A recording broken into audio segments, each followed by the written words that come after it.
Hi everyone, my name's Tommy. I'm here today to talk about chaser culture. I'm going to talk about this issue from my own perspective.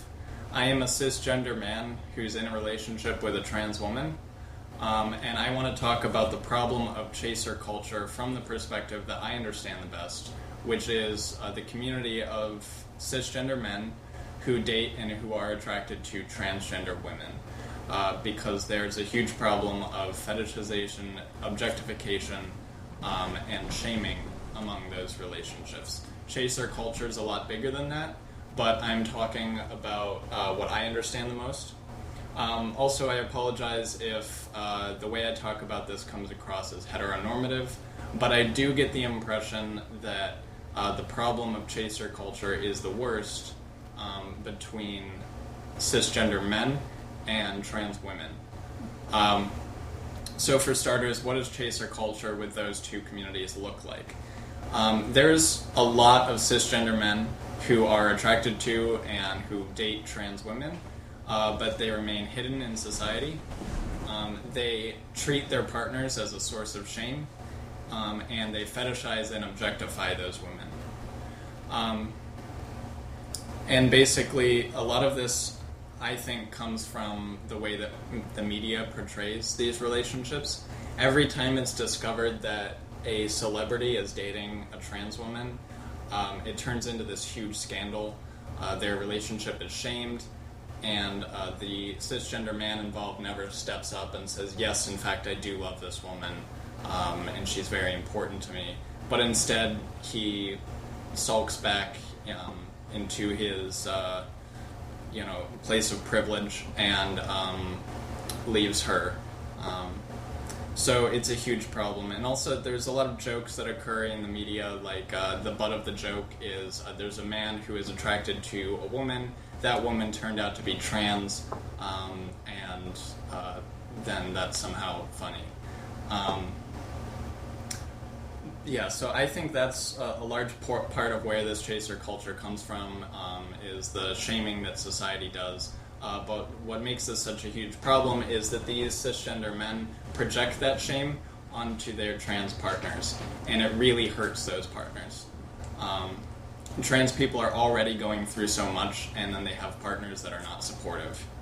And then the fetishization is a huge problem as well. We have men who are, online dating and meeting trans women, and the first question they ask is about the genitalia of the woman, which is none of their business. You wouldn't ever ask a cis woman about her genitals, especially when you first meet her. So I don't know why it's considered acceptable to ask a trans woman about that.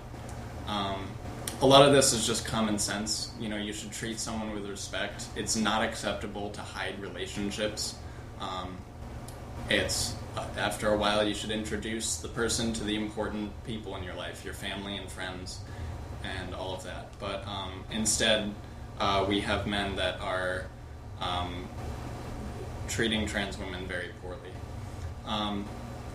And so for a long time, I thought that the term chaser only referred to problems within my community of these cisgender men who chase after trans women. But recently I came across an article on Everyday Feminism titled How to Respectfully Date a Fat Woman, and I'll link to that article below. And I was blown away while reading this because all of the problems that she brought up were problems that seem to occur with cis men dating trans women as well. She was talking about men who keep their relationships a secret, who only focus on her body, who treat her as a source of shame, and who are not supportive of her and don't understand that, as a skinny person, that person has more privilege in society than she does. So same thing, society shames those relationships. Heavier women are treated as if they're undesirable, as if they're unlovable, but there are many people in society that are attracted to heavier people, and they are shamed, and then they project that shame onto their partners. And that makes these relationships really unhealthy a lot of times.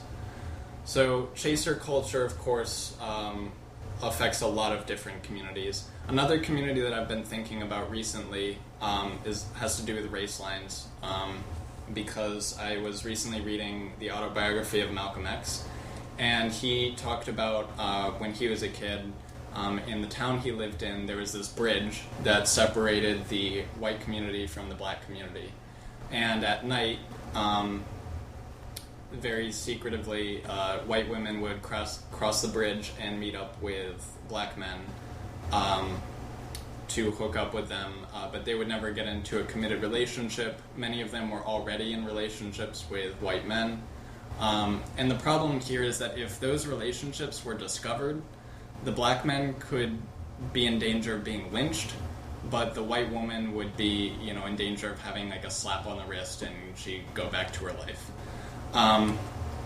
So that's what makes me think that oftentimes chaser culture, there's a huge power dynamic.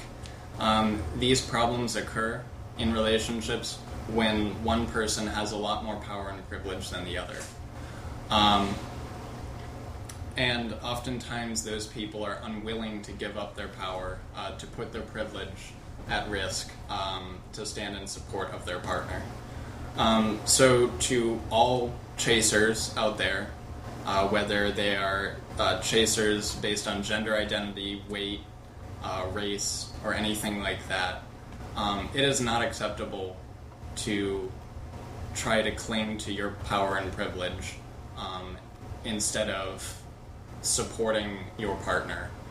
So when there's that power dynamic and someone chooses to keep their relationship a secret, basically what they're saying is that maintaining their power and privilege is more important to them than the safety, dignity, and respect of their partner. And that's just, I don't understand how someone can do that in a relationship with someone that they claim to love, but it's a huge problem in a lot of communities. And it's led to a lot of violence against trans women, especially trans women of color. And meanwhile, the men who date them won't stand up. They won't become visible with their relationships. They're not having these conversations about the difficulties of dating across lines of power and privilege. So whenever that element enters a relationship, when someone of a powerful and privileged community is dating someone of a marginalized and oppressed community, I think communication is really important there. Communication is important in any relationship, but it's especially important when there's these dynamics, especially in communities that are facing serious problems with chaser culture. You need to ask what your partner is comfortable with. You need to talk to them about what they're dealing with. If someone is suspicious about why you're attracted to them because they've been dealing with chasers their entire life, that's very understandable, and you need to be understanding about that. And treat them with respect and not treat them as a source of shame. So, chaser culture, for one thing, I think we need to make that term more widely known because it's a huge problem. I thought it was only a problem with my community, but clearly it's affecting a lot of communities. People with power and privilege just don't want to give that up, but they still want to chase after people that they find attractive while maintaining their power.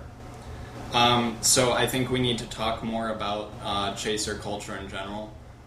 Communities that have a problem with chaser culture need a lot more dialogue.